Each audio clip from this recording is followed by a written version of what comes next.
عصر غیبت میں کیا ہے؟ امام نائبین کی نسبت میں اپنی ذمہ داری انجام دیں گے تو امام کے ساتھ اپنی ذمہ داری انجام دیے. امام نے جن کو نائب بنائے ان کے خلاف زہریلے مواد منتشر کریں گے، نشر کریں گے، پھر کہیں گے ہم امام کے ساتھ. کچھ لوگ کہتے ہیں ہم امام کی تقلید کرتے، مشہدین کی کیوں تقلید کرے؟ تعجب کی بات یہ ہے کہ امام کی تقلید آپ کیسے کرتے ہیں؟ امام کی تقلید یعنی امام کی فرمودات کو ماننا. امام کے فرمودات سمجھنے میں جو ماہرین ہیں وہی مجتہدین ہیں. تو آپ کیسے امام کی تقلید کر سکتے ہیں؟ آپ کے پاس وہ علم نہیں ہے. لوگوں کو بیوقوف بناتے ہیں. درود پڑھے محمد آل محمد.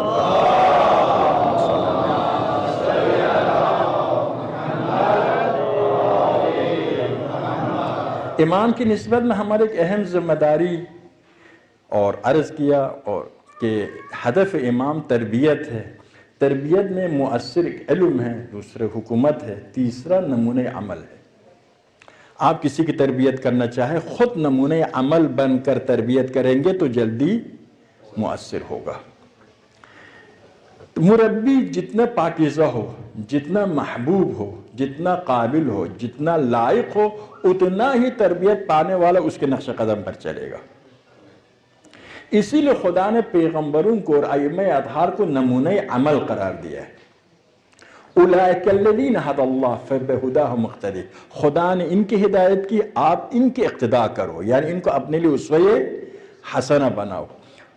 تو انبیاء الہی کو اسوہ حسنہ بنائے. پیغمبر خدا کے بارے میں فرمائے ان کنتم تحبون اللہ فاتبعونی. اگر تم خدا سے محبت کرتے ہو میری پیروی کریں. یعنی پیغمبر اسوہ حسنہ ہے ان لوگوں کے لیے جو خدا کے محبت کے مدعی ہے.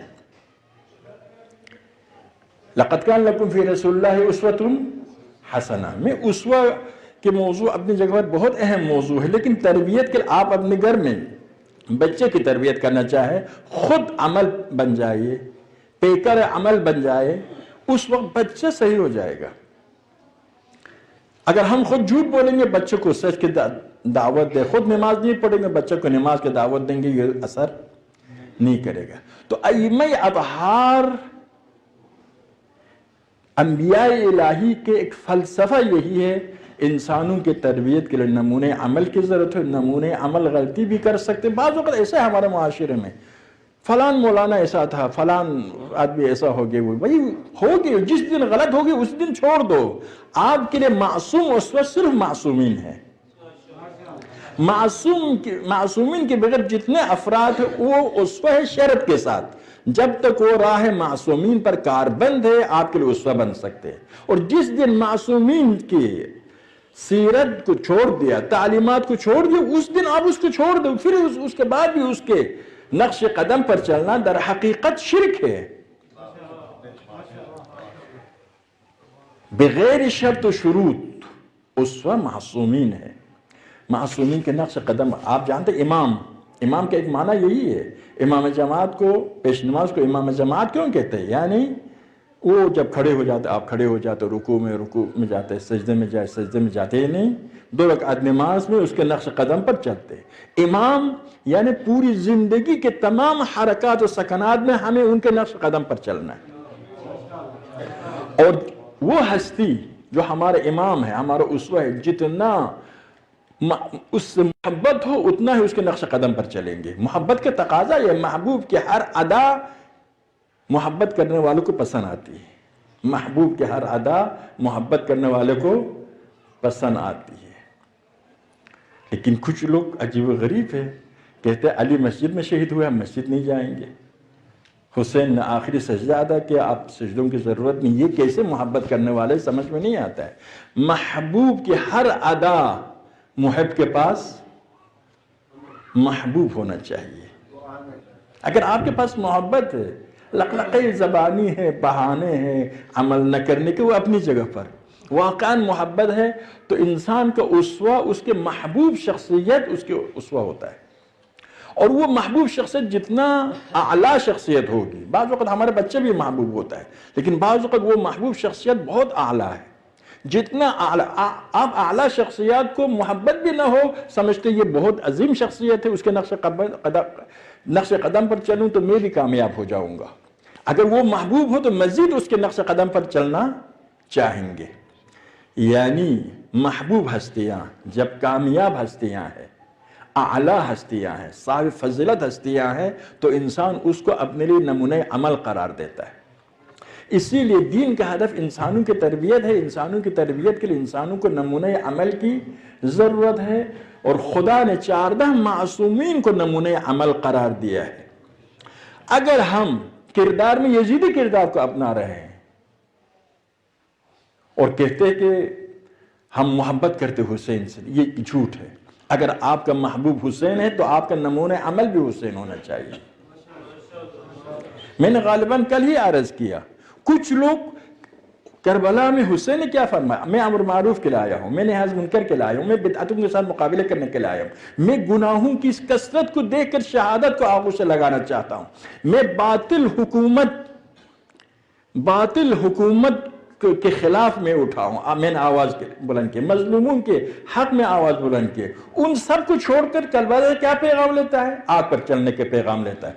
آگ خیموں کو آگ دشمنوں نے لگایا ہی ہے، دشمنوں نے لگائی ہے، امام حسین سید سجاد نے تو نہیں لگائی ہے۔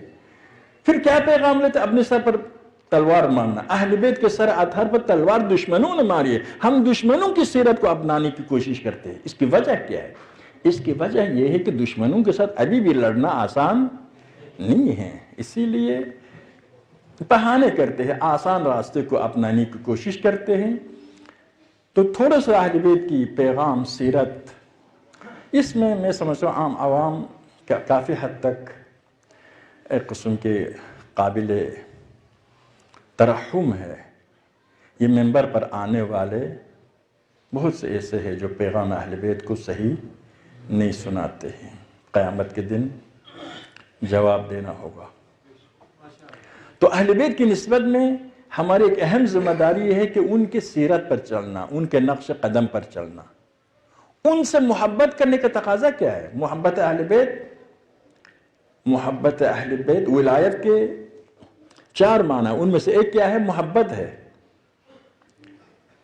محبت اہل بیت جو ہم پر واجب ہے، اس کے کیا تقاضے ہیں؟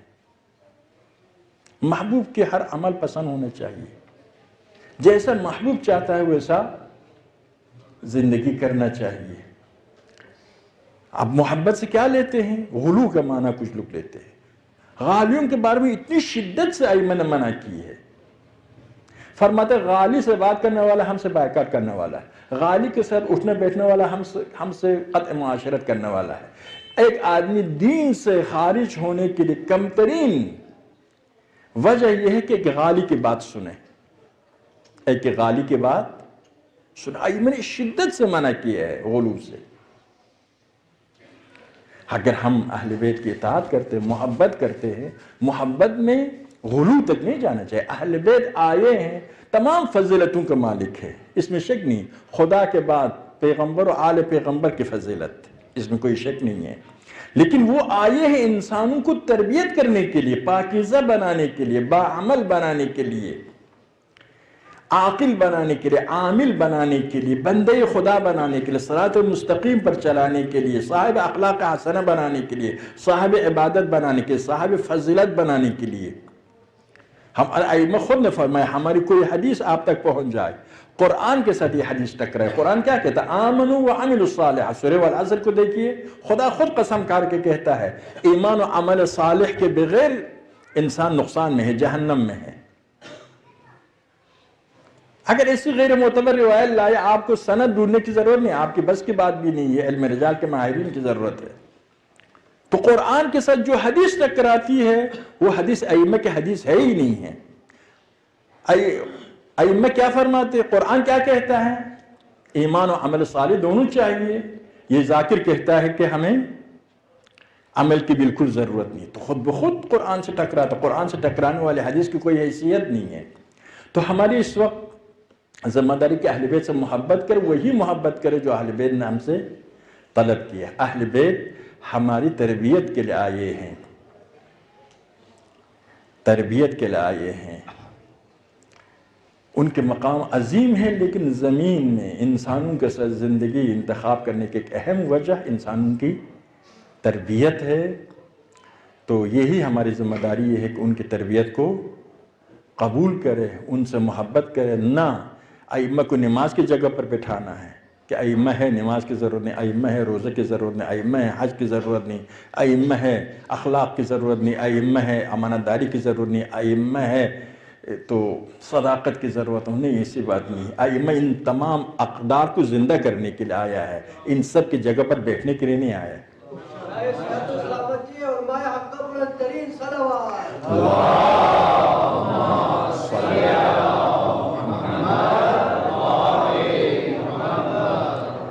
دوسرے ہی کہ پیغمبر اسلام ہمارے ائمہ سے افضل، اس میں بھی مذہب تشیع میں کوئی شک کی گنجائش نہیں ہے۔ پیغمبر خدا امام بھی ہے، پیغمبر بھی ہے۔ ائمہ اطہار امام ہے، پیغمبر نہیں ہے، لیکن امامت میں اعلیٰ درجات پر ہے۔ اعلیٰ درجے کے امامت پر ائمہ اطہار، امامت کے درجات ہے، نبوت کے بھی درجات ہے، رسول کی بھی درجات ہے، مومنین کی بھی درجات ہے، فرشتوں کی بھی درجات ہے، انبیاء العظم کی بھی درجات ہے۔ تو اعلیٰ درجے کے امامت پر فائز ہے، لیکن پیغمبر خدا اعلیٰ درجے کے امامت بھی اور نبوت پر بھی۔ اور پھر ائمہ کو خدا کی جگہ پر بھی بٹھانا نہیں ہے، خدا کی جگہ پر، پیغمبر کی جگہ پر، اعمال کی جگہ پر۔